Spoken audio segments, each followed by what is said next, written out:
रजनी को बचपन से ही पेंटिंग का बहुत शौक था।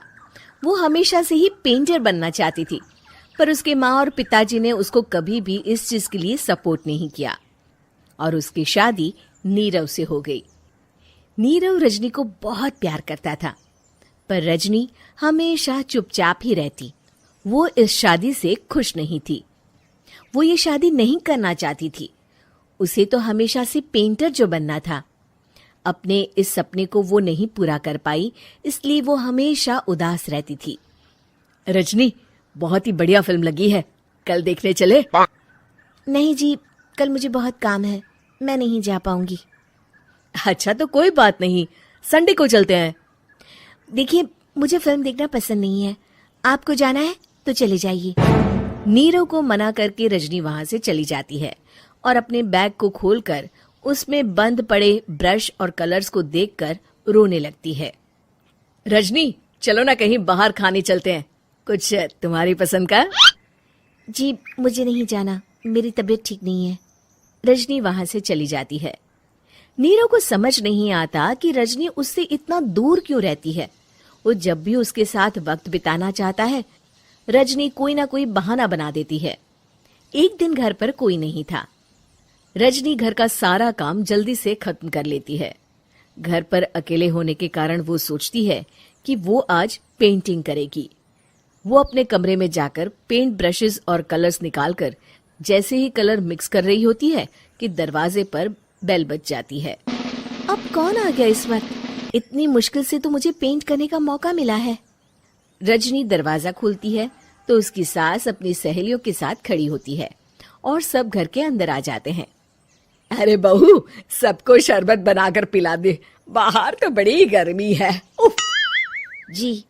रजनी पेंट ना कर पाने से उदास हो जाती है। उसे गुस्सा भी आ रहा होता है कि उसने इस शादी के लिए हाँ क्यों कह दी। वो रसोई में जा रही होती है कि उसकी सास उसे रोकती है। बहू, सबके खाने का भी इंतजाम कर लेना, आज का लंच तो ये सब यहीं करेगी। हाँ।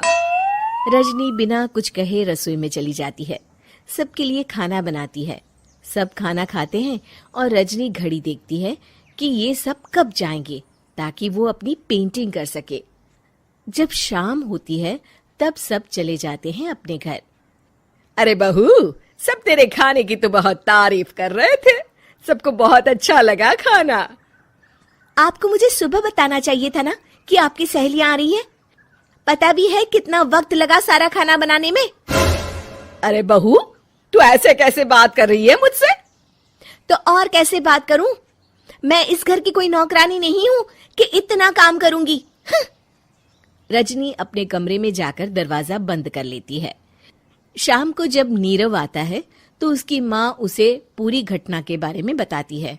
क्या रजनी ने आपसे इस तरह बात की माँ? हाँ, और पता नहीं उसे क्या हो गया है, शाम से बाहर भी नहीं आई है।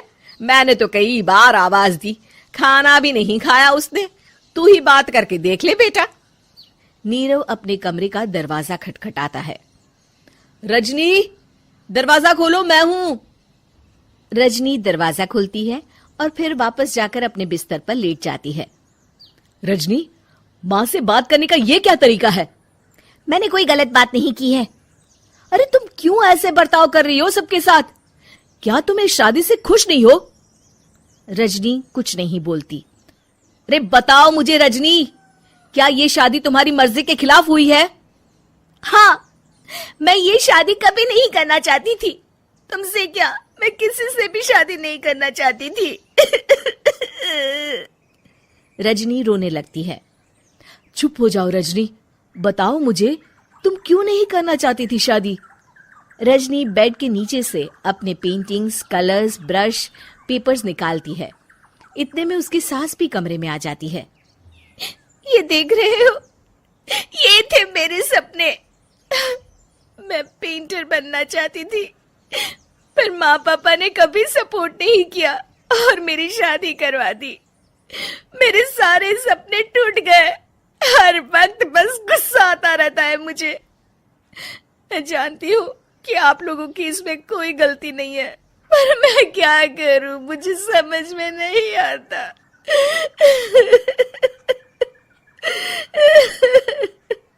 रजनी फूट फूट कर रोने लगती है। मुझे माफ कर दीजिए, आप दोनों के साथ मैं बहुत बुरा बर्ताव कर रही हूँ। अरे रजनी बेटा चुप हो जाओ तुम। नीरव पानी लेकर आता है। ये लो पानी पियो और शांत हो जाओ। रजनी पानी पीती है और उसकी सास पेंटिंग्स देख रही होती है। अरे नीरव, हमें तो पता ही नहीं था कि हमारी बहू कलाकार है। अरे कितनी अच्छी पेंटिंग्स बनाई है, देखो तो। ये वाली तो मैं अपने कमरे में ले जाऊंगी। आपको ये पेंटिंग्स अच्छी लगी? अच्छी नहीं, बहुत अच्छी लगी। और तुमने हमें बताया क्यों नहीं? तुम जब चाहे पेंटिंग कर सकती हो रजनी। हम तुम्हारे सपनों को पूरा करने में तुम्हारा पूरा साथ देंगे। हाँ बेटा, हम कला की कद्र करते हैं।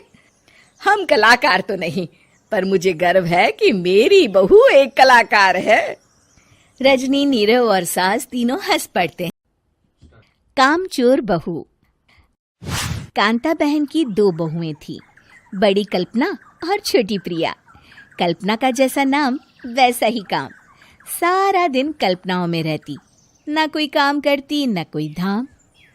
अरे कल्पना बहू, जरा अच्छी सी चटनी पीस दे, आज कुछ मजेदार खाने का मन है।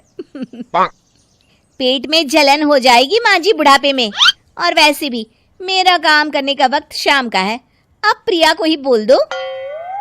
इतना कहकर कल्पना वहां से चली जाती है। कांता कल्पना के ऐसे रवैये से काफी परेशान रहती हैं। मैं बना देती हूँ माँ चटनी। ऐसा बोलकर प्रिया माँ को चटनी बनाकर प्लेट में खाने को देती है कि तभी वहां कल्पना आ जाती है। अरे वाह चटनी, जरा चक्कर तो देखूं, बड़े दिन हो गए। अरे नहीं बहू, तू तो रहने ही दे चटनी खाना, पेट में जलन हो जाएगी।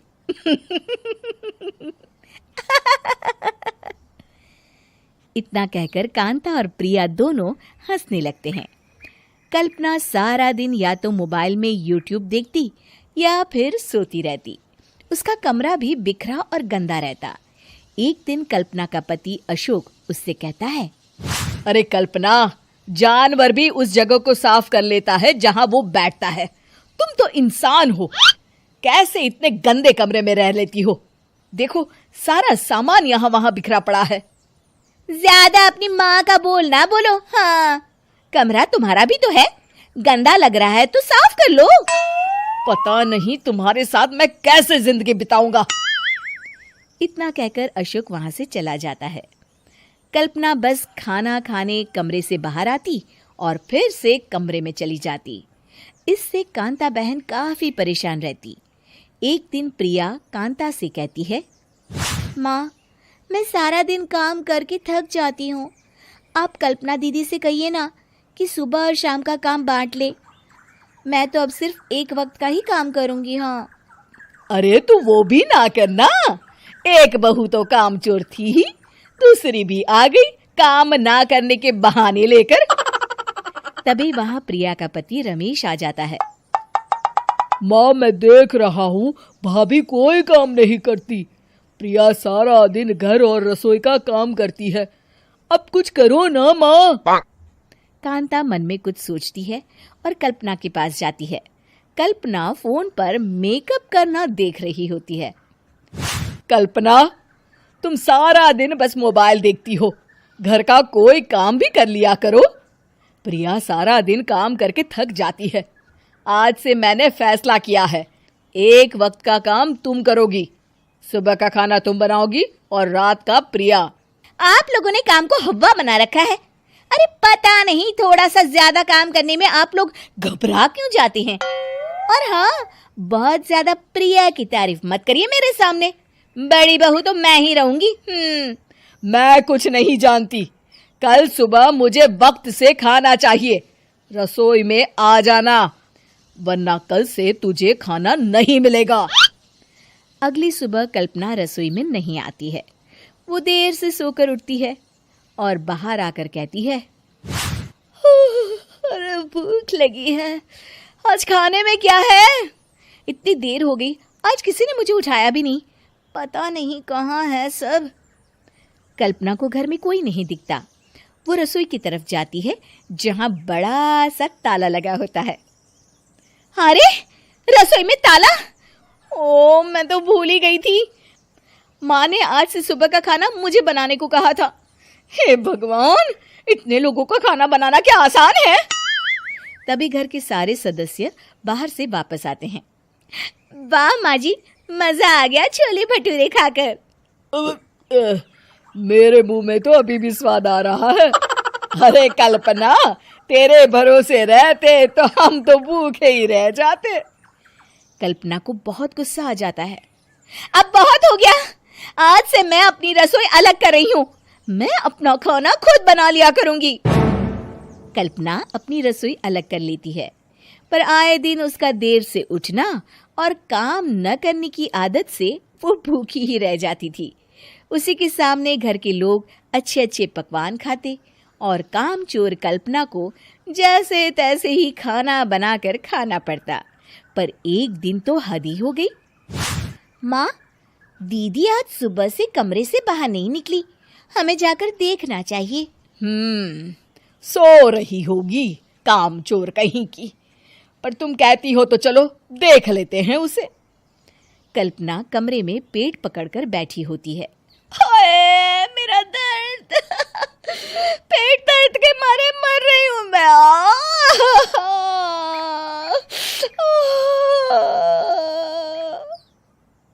अरे दीदी, क्या हुआ? पेट में दर्द क्यों हो रहा है? डॉक्टर को दिखाया आपने? माँ! कल्पना खड़ी होती है और माँ जी के पास आती है। मुझे माफ कर दीजिए, अब से मैं सारे काम में मदद करूंगी, कभी आलस और कामचोरी नहीं करूंगी। हाँ हाँ, वो तो ठीक है, लेकिन अचानक क्या हो गया जो तू काम करने को तैयार हो गई? कामचोर कल्पना। माँ, लगातार बासी और उल्टा पुल्टा खाना खाने के कारण मेरे पेट में इन्फेक्शन हो गया है। काम न करना पड़े इसलिए मैं 2 दिन का खाना एक दिन ही बना लेती थी। बासी और खराब खाना खाने के कारण लेने के देने पड़ गए। पेट में दर्द हो रहा है। चलो अच्छा हुआ, देर आए दुरुस्त आए।